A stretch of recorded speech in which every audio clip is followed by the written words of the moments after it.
그러므로 너희가 그리스도와 함께 다시 살리심을 받았으면 위의 것을 찾으라. 거기는 그리스도께서 하나님 우편에 앉아 계시느니라. 위의 것을 생각하고 땅의 것을 생각하지 말라. 이는 너희가 죽었고 너희 생명이 그리스도와 함께 하나님 안에 감추어졌음이라. 우리 생명이신 그리스도께서 나타나실 그때에 너희도 그와 함께 영광 중에 나타나리라. 아멘. 이 시간에는 오늘 부활주일의 교회력으로 주신 말씀인 골로새서 3장에서 말씀을 봉독을 했습니다. 말씀을 중심으로 해서 부활의 신앙이라는 제목으로 두 번째 말씀을 드리겠습니다. 아주 중요한 말씀이기 때문에 골로새서 3장 1절 말씀을 우리가 한 목소리로 읽고 그리고 말씀을 나누겠습니다. 골로새서 3장 1절입니다. 그러므로 너희가 그리스도와 함께 다시 살리심을 받았으면 위의 것을 찾으라. 거기는 그리스도께서 하나님 우편에 앉아 계시느니라. 아멘. 요즘 제가 말씀드린 대로 어거스틴을 한 3년째 연구하고 있는데 그 어거스틴이 사도 바울을 다시 연구하면서 말년에 자기 신학을 제대로 확립하는데 굉장히 중요하게 보았던 성경이 바로 이 골로새서 3장입니다. 이제 오늘은 그 대목을 좀 여러분들에게 함께 다는 아니지만 말씀을 나누려고 합니다. 사도 바울 선생님은 지금 골로새 교인들에게 너희가 그리스도와 함께 다시 살리심을 받았으면 위의 것을 찾으라. 위의 것을 찾으라 라고 아주 강력하게 권면을 하고 있습니다.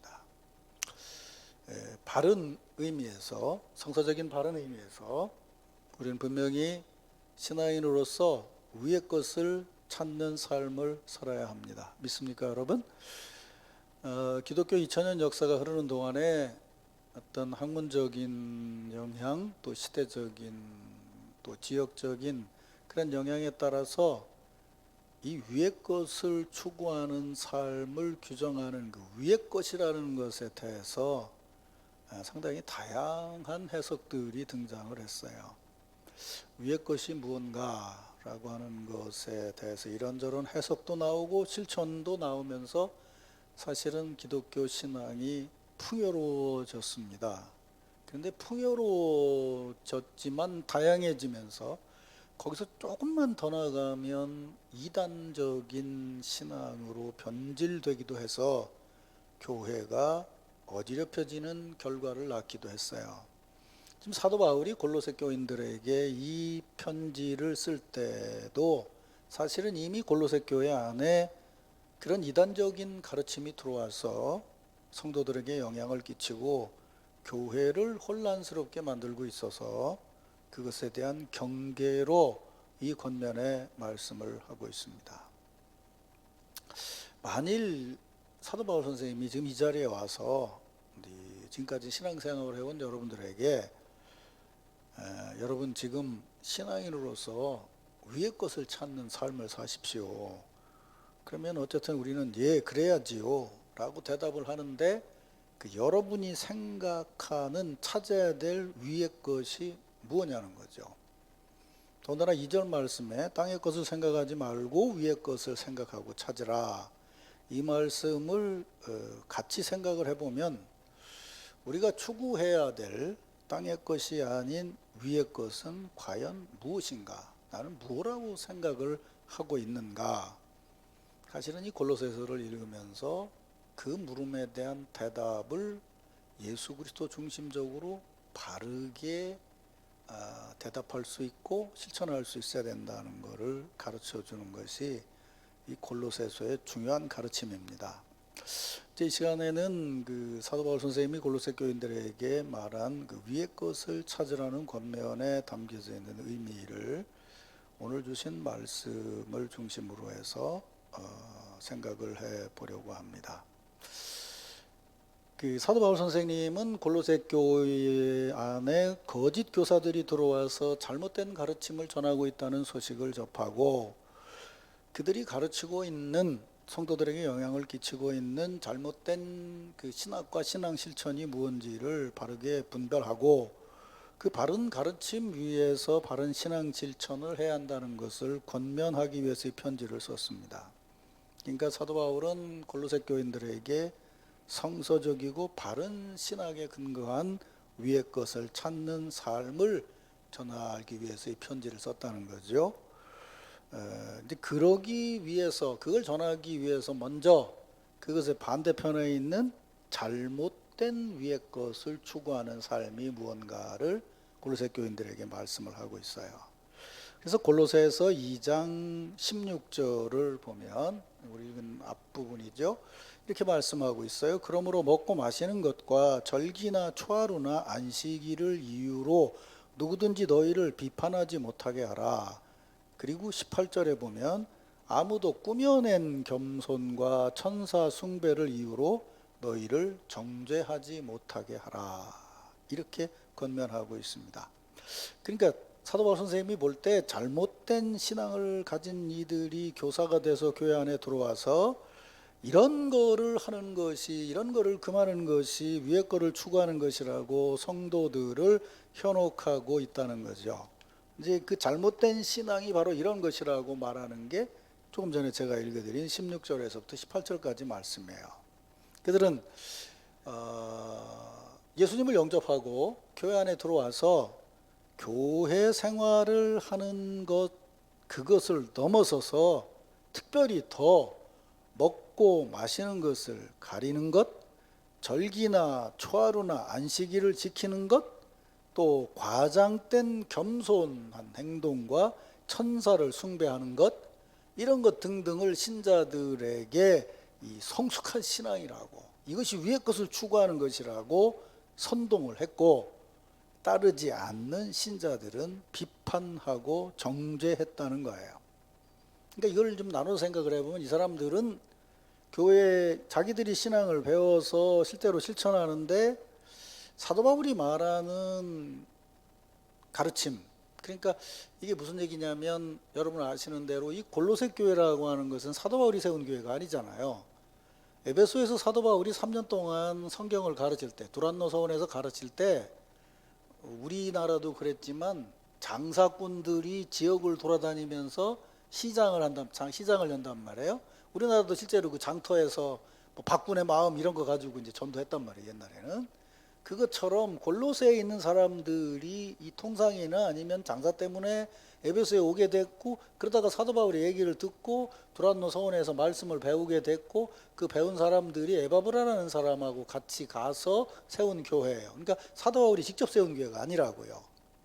그러니까 이 사람들은 어떤 의미에서 보면 아직 신앙의 초보적인 단계에 있는 사람들이고, 사도 바울에게 배운 사람도 있고, 사도 바울에게서 배운 사람에게서 배운 사람도 있는데, 거기 들어온 사람들의 주장이 뭐냐면, 사도 바울이 누군지 아느냐, 앞에 이제 그 유대교적인 걸 주장하는 사람은 기독교를 박해했던 사람이다, 잘못된 거다, 이런 식의 얘기가 들어왔고, 또 그 지역에 헬라 철학의 영향을 받은 것들이 들어와서 이렇게 먹는 걸 가리고 날짜를 가리고, 그 다음에 특별하게 뭐 천사를 숭배한다든지 영적인 걸 숭배한다는 것, 이걸 하지 않으면 이 교인도 이건 초보다, 이 정도 가지고는 안 된다라고 가르치는 가르침이 들어왔다는 거죠. 그래서 신앙을 이제 뭐 배워나가고 교회 세운 지 얼마 안 된 사람들이 자기보다 경륜 있는 사람들이 와서 말하기를, 내가 보니까 말이다, 이런 거를 실천해야 이게 제대로 된 신자지, 이거 안 하면 안 된다라고 얘기를 해서 그 교회 안에 혼란이 생겨지게 됐다는 거죠. 그러니까 이 사람들은 분명히 1차적으로 보면 그런 행동을 분명히 하고 있는 사람들이에요. 하고 있는 사람들이라는 거죠. 그 행동의 대표적인 마지막에 이른 것이 뭐냐면 천사 숭배라는 거예요. 근데 천사 숭배라는 것은 그냥 쉽게 생각해 보면, 천사는 육체가 없는 영적인 존재이기 때문에 영적인 존재로 오직 하나님 앞에만 영광을 돌리는 존재다, 이렇게 생각을 한다면, 육체를 가지고 있는 우리 인간들이 육적인 것을 죽이고 영적인 존재가 돼서 하나님을 가까이서 섬기는 것이 얼마나 소중한 것이냐. 그래서 처음에는 음식을 조금 가려 먹었고, 조금 더 나가면 이제 가리는 정도를 넘어서 금식을 했고, 그거로도 모자라서 이 지나친 겸손이라는 건 뭐냐면, 여러분 가끔 왜 고난주간에 보면은 저 남미 계열, 캐토릭 계열에 보면은 막 그 자기 몸을 채찍으로 때리고 막 관을 쓰고 하는 이런 거 있잖아요. 그 지나친 고행이란 말이에요. 이런 것들을 하면서 그 자기들이 높은 위치에 있다는 것을 보여주려고 했다는 거죠. 몸이라고 하는 것은 땅에 속한 것이기 때문에 이건 죽여야 되고 영적인 것이 살아야 된다라고 얘기하는데, 공부를 해보면 정확히 말하면 이건 기독교의 가르침이 아니고요, 헬라 철학의 플라톤주의 내지는 신플라톤주의의 사상이에요. 그래서 그런 사람들이 이제 교회 줄을 이루면서 다른 사람들이 아주 대단하다 이렇게 쳐다보는데, 하나 더 플러스 된 게 뭐냐면 그 사람들이 그렇지 않은 사람들을 정죄하고 비판한다는 거예요. 너 언제까지 그렇게 머물러 있을 거냐? 그게 제대로 된 신앙생활이냐? 라고 비판하고 정죄를 하니까 초보 신자들 입장에서는 경륜이 있고 뭐 대단하게 신앙생활하는 사람들이 비판을 하면 이거 우리 신앙이 잘못된 거 아니냐라고 해서 교회 안에 문제가 생겨지게 됐다는 거죠. 그래서 지금 사도 바울이 말하는 거예요. 먹는 거, 나를 지키는 거, 이런 걸로 누구든지 너희를 비판하지 못하게 해라. 또 꿈에는 겸손이나 천사 숭배를 이유로 너희를 정죄하지 못하게 해라. 그 정죄를 받아들이지 마라. 이렇게 이제 말을 했다는 거죠. 그러면서 뭐라고 얘기를 하냐면, 그들은 그 본 것을 의지하여 육신의 생각을 따라 헛되이 과장하고 머리를 붙들지 아니하는 자라. 이제 요 말씀이 사실은 이제 철학자 어거스틴이 신앙인 어거스틴이자 쉽게 말하면 교부가 되는 그 변화점이에요. 그러니까 어거스틴이라, 여러분 뭐 얘기 들어서 알지만 어거스틴이라는 사람이 젊어서 굉장히 머리가 좋았어요. 그 당시에 출세할 수 있는 방법은 뭐였냐면 수사학이었어요. 연설하는 거죠. 굉장히 공부를 해서 뭘 하냐면 귀족이나 왕족들의 연설을 가르치는 거예요. 헬라 철학으로는 가서 아레스바고에서 막 연설하고 서로 의견을 나누니까요. 그래서 그걸로 해가지고 잘 출세해서 나가는데 그 아이들을 가르치는 걸 했어요. 근데 그 가르치는 걸 하는데 요즘은 그런 애도 없겠죠. 우리 어릴 때 있었는데, 그 똑똑한 놈 자식들, 귀족 자식들인데 공부를 가르치는데 요즘 말로 얘기하면 과외비를 떼어먹는 거예요. 이놈들이 가르치는데 돈을 안 주고 도망가는 놈도 있고 뭐 희한한 놈들이 많이 생기는 거예요. 그래서 야 이거 뭐 이런 애들이 있냐라고 했는데, 어쨌든 출세를 하려면 그 당시 로마로 가야 됐고 그걸 위해서 굉장히 애를 썼어요. 근데 이제 그 악한 것이 생기니까 도대체 이게 어디서 생기느냐 이걸 가지고 생각을 하다가 어거스틴이 처음 해결한 것이 뭐냐면, 세상에는 악신도 있고 선신도 있다. 이 잘못된 건 이건 악신이 만들어낸 거고 이 선한 건 선신이 만들어낸 거고 이 둘 사이에 갈등을 한다. 이렇게 생각을 했어요. 이걸로 이제 처음 만유교적인 걸로 이해를 했죠. 그걸 해결을 했단 말이에요. 근데 이렇게 보면 이제 한국 신자들도 이렇게 보는 사람들이 굉장히 많아요. 하나님하고 귀신하고 같이 대등한 입장에서 싸우는 걸로 생각을 한다 이 말이에요. 근데 이 문제가 고민이 됐어요. 그러다가 육체적인 걸로 둘이 육신을 가지고 싸우는 거라고 생각을 했는데, 나쁘게 비유된 게 있고 바르게 된 게 있다고 생각해서 했는데, 이걸 넘어선 것이 뭐냐면 그게 아니고 선신은 육체가 없는 영혼이시다. 그래서 그 문제를 해결한 거예요. 그 문제를 해결한 것이 뭐냐면 바로 이런 플라톤주의인 거예요. 그래서 지적인 거를 쌓았고 영적인 지식을 많이 쌓아야 된다고 했어요. 근데 그걸 계속하면서 마지막에 어거스틴이 고백한 것이 뭐냐면, 그렇게 영적인 것을 많이 닦고 많은 지식을 했는데도 자기 삶에는 변화가 없더라는 거예요. 어거스틴이 19살 때 벌써 결혼을 안 하고 첩을 두었거든요. 자식을 낳았어요. 계속 데리고 있었다고요, 그 아이를. 그러니까 그렇게 철학적으로 신학적으로 깨달았는데도 그렇게 높이 올라가면 나을 줄 알았는데 실제로 삶의 변화는 하나도 없더라는 거예요. 언제 변화가 됐냐면 사도 바울의 바로 이런 것들을 보면서, 바울의 신학을 연구하면서 어거스틴이 진짜 회심을 하게 돼요. 예수 그리스도를 영접하는. 그래서 제가 요즘에 계속 강조해서 말씀드린 것처럼 하나님이 이루신 기적은 하늘의 기적이 아니고 인간의 몸을 입고 내려오신 기적이다. 그걸 깨달으면서 아하, 이게 진짜 위의 것이구나 하는 걸 깨달으면서 그때 이제 초청을 받아서 감독이 되고 이러면서 그 후로는 아프리카 지역의 젊은 신앙인들을 위해서 굉장히 신앙적으로 글을 많이 썼어요. 그래서 제가 연구를 해보니까 초기, 그러니까 한 지금부터도 한 몇십 년 전까지만 해도 앞에 있는 어거스틴, 철학적인 거를 연구해서 쓴 글들이 많아요. 어거스틴을 오해하는 게 많아요. 근데 최근에는 오늘 얘기할 부분과 관계된 교회의 감독이자 주교로서 쓴 글이 굉장히 은혜로워요. 사도 바울의 영향을 받아서. 높이 올라가는 게 아니에요. 내려오는 거죠. 높이 올라갔는데 그 의미는 내려온 것이라는 거예요. 섬김이라는 거. 그게 이제 오늘 말씀드릴 거예요. 그러니까 천사 숭배를 해가지고 마음은 천사같이 올라가 있는데 돌아서면 자기는 여전히 첩하고 살고 있고 여전히 세상적인 걸 그대로 하고 있더라는 거예요. 그 나중에 회심할 때 그게 이제 어거스틴은 쉽게 말하면 이제 우리 요즘하고는 굉장히 달라요. 그래 목사들이 이제 그런 문제 부딪히는데 목사가 설교를 잘하려면 쉽게 말하면 연설적인 기술이 있어야 되잖아요. 근데 어거스틴은 목사가 되기 전에 연설 기술의 전문가였어요. 연설을 잘하면 돈을 버는 거였어요. 근데 예수를 믿는 건 그게 아니란 말이에요. 연설을 잘하는 것과 설교를 하는 것이 같이 설 수 없다는 거예요. 정말 설교를 잘해야 되는데 설교를 잘하는 거는 미사여구를 써서 아름답게 만들어 놓은 연설이 아니고 진짜 아름다운 설교는 뭐냐면 예수가 살아있어야 된다. 그거야. 그걸 깨달은 거예요. 그게. 그래서 어거스틴이 쉽게 말하면 기독교 신학을 세우는데 가장 중요한 인물이 됐던 이유가 바로 그거예요. 요즘에 목사들이 그런 걸 보면 좀 반성해야죠. 한번 잔재주 같은 말재주로 신자들을 현혹하는 사람이 많아요. 근데 우리나라 신자들은 멍청한 것 같아. 나 엊그제 JMS 설교 들어봤거든. 아이고 미치겠대 진짜. 그게 설교요 뭐요? 막걸리 먹고 주정하는 것도 아니고. 근데 그걸 듣고 쫓아가는 걸 보면 그게 무슨 수사학적으로 뭐가 있는 것도 아니고 그렇다고 얼굴이 잘생긴 것도 아니고 그렇다고 뭐 말씨가 세련된 것도 아니고. 그 사람들은 도대체 눈이 있는 거예요 없는 거예요? 거기 쫓아가는 사람들은. 또 이랬다 또 저기 JMS 거기서 나 또 고발할라. 진짜 이해가 안 돼. 근데 한국의 이단들이 대부분 그래. 이만희 씨 설교하는 거 한번 들어봤어요?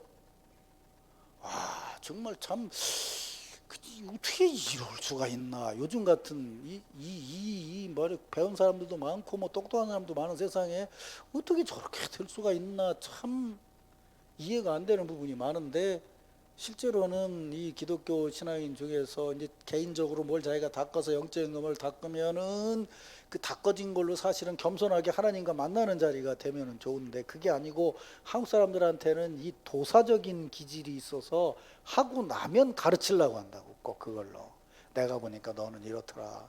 내가 기도해 보니까 너는 오늘 동쪽으로 가지 마라. 넌 물을 가까이 하지 마라.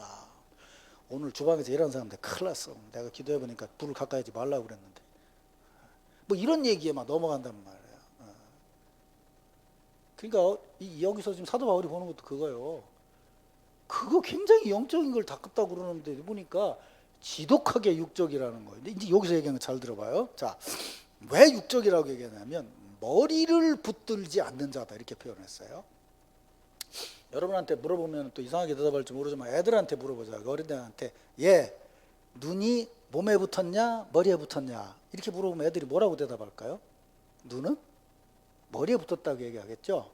그러면 머리에 붙었다는 얘기를 우리가 신학적으로 얘기하면 교회 공동체를 얘기할 때 우리는 몸이고 예수 그리스도가 머리라면 보는 눈은 몸에 속한 거예요 머리에 속한 거예요? 머리에 속한 거죠. 그러니까 보고 판단하는 것은 우리의 영역이요 예수님의 영역이요. 그렇죠. 근데 지금 자기가 높은 걸 깨달았다고 지가 보고 판단을 하니까 너는 머리가 없는 인간이다 그 얘기예요. 말이 맞죠, 그죠? 예수님이 없으니까. 그러니까 돌 때까지도 아니고 머리가 없다니까. 근데 그거에 현혹된다 이 말을 사도 바울 선생님 얘기가 그거예요. 그 말은 무슨 얘기냐면 교회가 공동체라는 것을 인정을 안 하고 있다는 거예요. 그게 가장 큰 문제라는 거예요. 지금. 그래서 여기서 말하는 게 그거예요. 머리를 붙들지 않은 자다라고 말하는 거예요. 실제로 너는 지체에 속한데 네가 보는 것이 마치 머리가 보는 것처럼 얘기를 하고 판단을 하면 그거는 머리가 없으니 신앙인이 아니지 않냐 그 말이에요. 그러니까 거기에 현혹되지 말라는 거예요. 아주 쉽죠, 얘기가. 그지?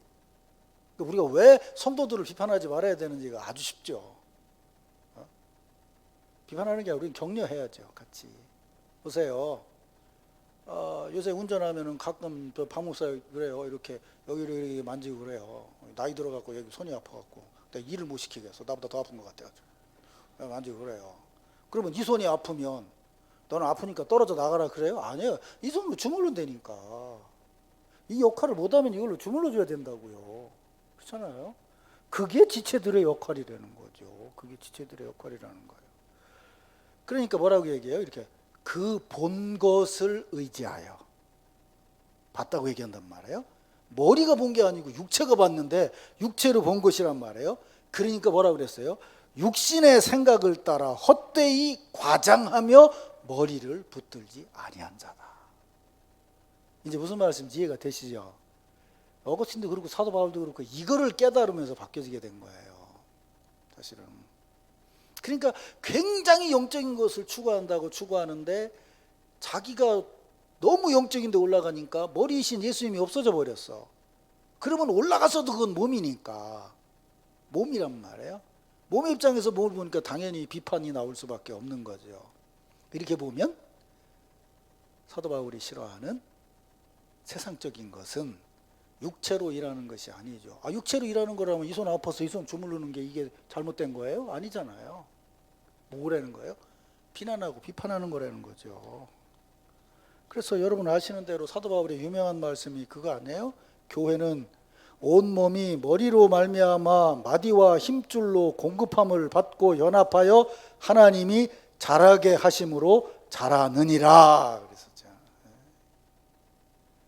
그러면서 아까 얘기한 그런 영적인 것을 23절에 보면 이런 것들은 육체를 따르는 것을 금하는 데에 조금도 유익이 없느니라. 그러면서 그 사람들이 영적이라고 얘기하면서 하는 행동, 그걸 뭐라고 얘기하냐면 그것을 오히려 땅의 지체라고 얘기하는 거예요. 3장 5절에 보면 땅에 있는 지체를 죽이라. 음란과 부정과 사욕과 악한 정욕과 탐심이니 탐심은 우상 숭배니라. 그리고 8절에 보면 뭐래? 이제 너희는 이 모든 것을 벗어버리라. 분함과 노염과 악의와 비방과 너희 입에 부끄러운 말이니라. 이거 보면은 사도 바울 선생님이 뭐예요? 한 부분은 육체적인 정욕을 따라 살아가는 부분. 그러니까 이거 저 정명석이는 잘 들어야 될 부분이지. 지 정욕대로 하고 있으니까. 그거하고 그다음에 또 하나는 뭐예요? 가장 문제 삼은 게 뭐냐면 신자들끼리 서로 비판하는 거죠, 지금. 그거 벗어버리라는 거죠. 분함이나 노염이나 악이나 비방이나 부끄러운 거다. 이게 바로 버려야 될 땅에 속한 것이지. 쉽게 말하면 어려운 신자를 돕는다든지 서로 함께한다든지 이런 육적인 행동을 하는 건 절대 육적인 게 아니라는 거야. 그 공동체를 살리는 것이다 그 말이에요. 그러면서 이런 육적인 것을 벗어버리라고 얘기하고 바른 영적인 것을 얘기하는데 아까 얘기한 골로새서 3장 1절을 보면 너희가 그리스도와 함께 다시 살리심을 받았으면 위의 것을 찾으라. 그러니까 이게 뭐예요? 부활의 믿음이 확실하다면 넌 네가 위의 것이 뭔지를 알고 찾을 수 있을 것이다. 이렇게 말하고 있어요. 그러니까 이게 오늘 부활절에 읽는 말씀인 거죠. 그러니까 우리가 영적인 것은 우리가 영적이어서가 아니라 그분이 다시 사셨기 때문이에요. 믿습니까 여러분? 그분이 다시 살리심을 받았기 때문에 그 살리심을 받은 자로서 신앙생활을 해라. 그러면서 예수님의 부활은 이 대목도 한참 설명을 해야 되는데 오늘 시간이 없으니까 넘어갈 텐데 부활하신 주님은 일단 그러니까 다음 주일 3여전대 헌신예배 때 이 부분은 다시 설교를 할게요. 이제 하나님 우편에 계시느니라 지금 이렇게 말했잖아요. 근데 이제 우리 현대적인 안목을 가진 사람들은 이런 얘기들을 과학적으로 들으면 참 좀 이상해요. 근데 의미상으로 들으면 굉장히 중요해요. 자, 부활하심을 믿는 신앙인은 예수님을 보면서 그분을 보고 신앙생활을 해야 되는데 그분은 지금 어디 계시냐면 하나님 우편에 계시다는 거예요. 그러면 그거 보는 게 영적인 거 아니냐라고 얘기를 하는데 사도 바울이 이 말을 할 때에 사실은 표현은 안 했지만 머릿속에 계속 남아있는 사건이 하나 있었어요. 어떤 사람은 그렇게 얘기를 하는데 그 7 집사 중에 한 명이었던 스데반이요. 스데반이 죽을 때 왜 그 사도 바울이 보증인처럼 옆에 섰었잖아요. 그런데 어떤 학자들은 이렇게 얘기를 해요. 스데반은 사도 바울하고 가말리엘 문화에서 같이 율법을 동문한 동기다. 같이 했던 사람이라는 거예요. 그래서 집사면서도 그렇게 명쾌하게 설교를 할 수 있었다는 거죠. 그러니까 결정적으로 사도 바울이 변화되는데 문제가 됐던 것은 바로 스데반의 죽음이거든요. 그게 계속 머릿속에 남아 있었다고 생각을 해요. 그래서 내가 이제 스데반 얘기를 좀 하려고 해요. 뭐 시간이 없으니까 제가 읽을게요. 사도행전 7장 55절에 보면 여러분 아시죠? 스데반이 잡혀가서 말하자면 복음을 전한 다음에 얘기를 하는 거예요.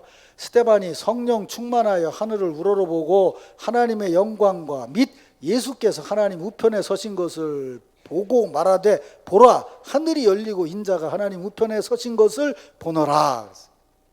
스데반이 예수를 전한다는 것 때문에 체포돼서 공회에 가서 그의 적대자들 앞에서 예수 그리스도를 선포한 후에 본 비전이에요. 이거를 구분하려면 스데반은요, 오늘 오전에 제가 얘기한 것처럼 뭐 40일을 금식했다든지 아니면 높은 산에 올라가서 하나님 나라의 비전을 본 것이 아니에요. 또 우리가 대충 넘어가는 것처럼 마지막 돌에 맞아 죽으며 순교하면서 본 비전도 아니에요. 정확히 말하면 적대자들이 있는 상황에서 복음을 전해도 받아들여지지 않을 상황에서 예수 그리스도를 전하는 그 어려운 상황에서 말씀을 전하고 나서 봤더니 하늘의 비전이 보였다는 거예요. 그러니까 그 비전은 산 위에서의 상상의 비전도 아니고 죽기 직전의 사후의 비전도 아니에요. 복음 전파 현장에서의 비전이에요. 어려움을 겪으면서 주의 일을 감당하는 자리에서 본 비전이에요. 돌에 맞아 죽을 때는요, 예수님 봤다는 얘기를 안 하고 예수님처럼 똑같은 얘기를 했어요. 주여 내 영혼을 받으시옵소서. 주여 이 죄를 저들에게 돌리지 마옵소서 그랬어요. 자 보세요. 비전을 봤는데 차이가 있죠. 무슨 차이가 있어요? 굶고 오래 기도하고 영적인 것을 닦았더니 하늘이 보이더라라고 본 비전과 복음을 위해서 신자들을 섬기고 먹을 것을 나눠주고 교회 일을 하면서 같이 그 흐름을 따라 성령의 감동으로 일을 하다가 복음을 전했어요. 집사니까 먹을 것만 나눠줘도 되는데 배운 게 있으니까 복음을 전했어요. 그것 때문에 체포됐어요. 체포돼서 말하기 어려운 상황이 됐어요. 그런데 거기서도 담대하게 복음을 전했어요. 그 적대자들 앞에서. 그리고 나서 눈을 들어보니 하나님 우편에 계신 부활하신 주님이 보이더라는 거예요. 굉장히 중요한 대목이에요. 기독교인이 봐야 될 하늘의 것은 하늘 향해 올라가서 보는 것이 아니고 우리가 주를 위해서 일할 때에 성령의 감동으로 주께서 우리에게 보여주시는 거예요. 믿습니까 여러분? 바로 그거예요. 그게 부활의 현장인 거예요. 이걸 보려고 애썼더니 보인 것이 아니고 있었던 일을 바르게 감당하고 있으면서 보니 그분이 거기 계시더라는 거죠. 이게 진짜 부활의 은혜를 체험한 신앙인의 삶의 자리인 거예요. 멋지게 고상하게 막 한동안 유행했던 것처럼 막 목사들이 막 은갈치 양복 입고 막 강단에서 막 이러고 다니면 막 갈치가 뛰는 것 같아, 그지? 막 천국 같아, 막. 거기서 주님 보는 게 아니에요. 그게 아니에요. 그게 아니고 함께 더불어 공동체를 이루고 아까 얘기했잖아요. 머리를 붙들고 성도들과 함께 교제하면서 복음을 위해서 헌신할 때 우리로 말한다면 금요일 날 아침에 와서 아이들을 위해서 열심히 뭐 과자도 나눠주고 뭘 하고 하다 보니까 부활하신 주님이 나하고 같이 계시는구나. 아멘. 이어전 회원들처럼 저 아파트 앞에 가가지고 말해 열심히 전도하고 안 받은 사람 있는데 이거 받아가세요 막 그러고 막 옛날 생일 같으면 안 받으면 왜 안 받아 그럼 사업사업 판인데 막 아이고 막 이래가면서 막 나눠주다가 보니까 주께서 여기 함께 하시는구나. 이게 부활의 신앙인 거예요. 그러니까 사도 바울이 이런 은혜, 이 하나님의 놀라운 은혜를 받았기 때문에 그동안 자기가 공부했던 것, 뭐 자신 있게 자기를 내세웠던 것, 뭐 이런 것들이 하루아침에 그냥 물룩듯이 다 녹아버린 거죠. 예수님 만나면서. 스데반을 보면서 제가 나하고 동기인데 죽는 거 봤잖아요. 지금 저렇게 돌 맞아 죽으면서 세상에 어떻게 저 사람들을 용서하라고. 저는 지금 예수 믿는 사람 박해하러 가려고 그러는데, 그 제가 고난주간 설교 중에 얘기했잖아요. 예수님의 십자가에 죽으신 뭐라고 그랬어요? 복수를 이긴 거다 그랬죠. 복수함을 이긴 거다. 죽음을 죽인 거다 그랬어요. 그게 기독교 신앙이라는 거죠. 낮아짐 속에서 부활하신 주님을 뵙는 거죠. 그래서 이번 주간에 계속 공부하고 묵상하면서 다시 한번 더 그렇게 개척교회 때부터 그렇게 살아왔지만 이번에 다시 느낀 게 그거야. 그래, 그리스도의 부활하심과 그리스도의 은혜는 십자가의 죽으심과 부활을 나눠서 생각하면 절대로 안 돼요. 이미 십자가 상에서 그분은 부활을 품에 담고 계신 거예요. 어젠가 정윤숙 권사가 신랑 얘기하면서 고난주간에 슬퍼한다고 그러니까, 원래 정윤숙 권사 신랑도 참 우스운 얘기 잘하잖아요. 2000년 전에 돌아가셨으니 탈상을 해도 몇 번 했을 텐데 아직도 슬퍼하고 있냐고 그랬다는 거예요. 그랬다는데 한참 웃었어요. 2000년 전에 돌아가셨으면 3년 탈상을 해도 몇 번을 했었겠어. 근데 왜 아직도 슬퍼하냐고 그랬다는데, 진정한 의미의 슬픔이어야 되는 거죠. 그분의 십자가의 죽으심은 우리의 값싼 감정을 흔드는 것이 아니에요. 그죠? 뭐예요? 그 고난의 자리가 하나님이 역사하시는 자리, 하나님이 개입하시는 자리다라고. 그러니까 힘들으니까 막 소리를 질렀어요. 그 갖다가 엘리야를 부른다고 해석도 하고 했지만 맨 마지막에 뭐라고 그랬어요? 내가 다 이루었다라고 그랬다는 거죠. 그건 하나님의 은혜인 거죠. 고난의 자리에서. 우리 같으면 어떻게 했겠어요? 십자가에 다른 사람이 갑자기 거기서 얘기한 대로 네가 메시아라면 내려와라, 탁탁 털고 내려갖고 이 자식들 다 죽였으면 중군영화처럼. 그러고 나서 내가 다 이루었다 그럼 우리가 박수치고 이야 역시 주인공이다 그랬을 거 아니에요. 근데 아니라니까요. 예수님은요 그냥 죽었어요. 그러니까 새로운 아니라 진정한 인간됨, 하나님이 원하셨던 진정한 인간됨을 보여주신 자리가 십자가고 부활의 자리라는 것이죠. 그래서 예수 그리스도의 십자가와 부활을 바르게 믿는 자리에서 세상 사람들이 감당 못할 기적이 일어나는 거예요. 이 바로 부활의 신앙인 것이죠. 그러기에 부활의 절기는 1년 지나가는데 오늘이 부활절이다, 지난번에 얘기한 것처럼 오늘이 3일절이다, 내일은 땡이다, 이게 아니에요. 부활의 신앙으로 부활의 절기를 계속 살아가야 되는 것이죠. 이제 설교를 마무리하겠습니다.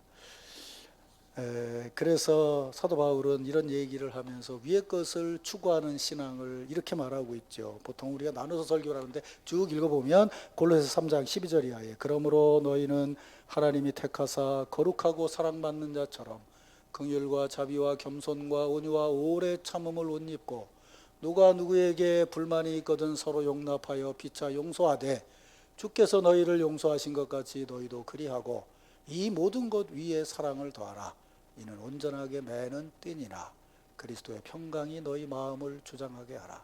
너희는 평강을 위하여 한 몸으로 부르심을 받았으니 너희는 또한 감사하는 자가 되라. 그리스도의 말씀이 너희 속에 풍성히 거하여 모든 지혜로 피차 가르치고 권면하고 시와 찬송과 신령한 노래를 부르며 감사하는 마음으로 하나님을 찬양하고 또 무엇을 하든지 말에나 일에나 다 주 예수의 이름으로 하고 그를 힘입어 하나님 아버지께 감사하라. 거기 있잖아요. 무슨 말을 하든지 무슨 일을 하든지 머리 대신 예수의 이름으로 하라. 머리를 붙들지 않는 자들이 들어야 될 귀중한 교훈이죠. 그래서 신앙의 삶은 이렇게 서로 살아가면서 그 뒷부분은 뭐예요? 사실은 예배거든요. 감사와 기쁨과 찬양으로 하나님 앞에 예배하는 삶이 되라. 이 말씀이 부활주일을 지나는 여러분들의 신앙이 되기를 주의 이름으로 축원합니다.